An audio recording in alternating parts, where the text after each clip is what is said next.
amafaranga maze gukoresha ngo ndiko ndakorera Imana. Hari indirimbo nyinshi naririmbye zahinduye abantu benshi, nazitaye kwa mafaranga menshi atagira uko angana. Ariko wa musi Yesu azoza nkajya numva ngo wewe sinkuzi, agahinda ntogira namwe murakumva yobabara cane.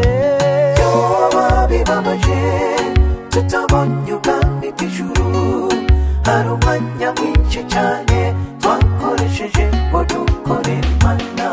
Twaratanze n'amafaranga turiyanga turasubira w'igikorwa c'Imana kije mbere. Ariko raba twarasubiye inyuma, isi byaradutwaye, Satani yatugize imbohe ziwe, turabanyororo. Erega ibihe biragiye, isi igeze ku musozo, duhindukirira umwami wacu vuba naza zatwijanire.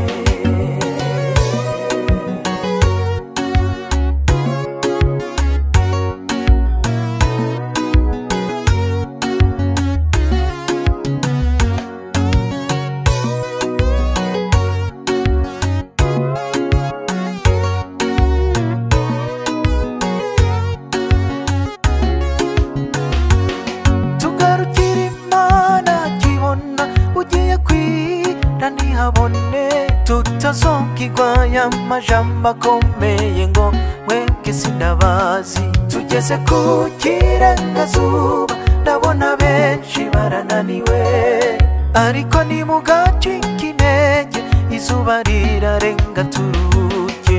Umaze imyaka 20 uririmba, umaze 30 uri pasitori, umaze imyaka 10 uri diyakoni, warakoze kandi uraruha.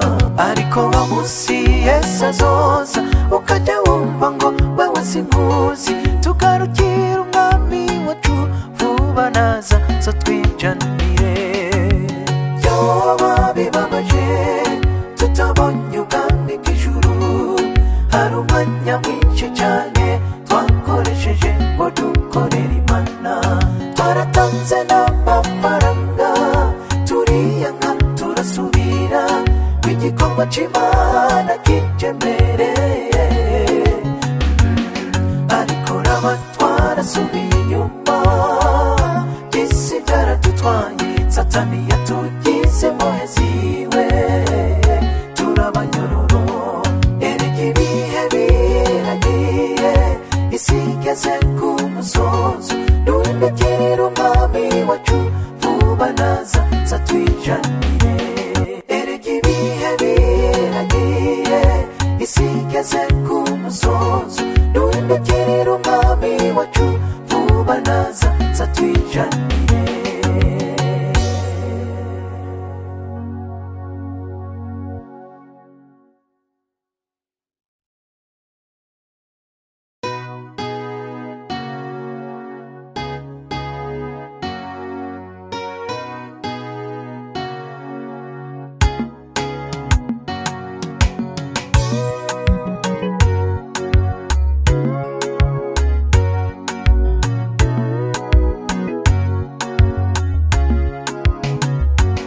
Ndicara nyibaza umwanya maze gukoresha, amafaranga maze gukoresha ngo ndiko ndakorera Imana.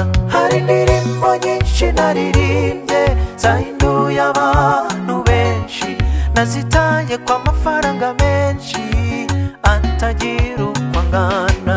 Ariko wa musi Yesu azoza nkajya numva ngo wewe sinkuzi, agahinda ntogira namwe murakumva yobabara cane. Yoba bibabaje tutabonye ubwami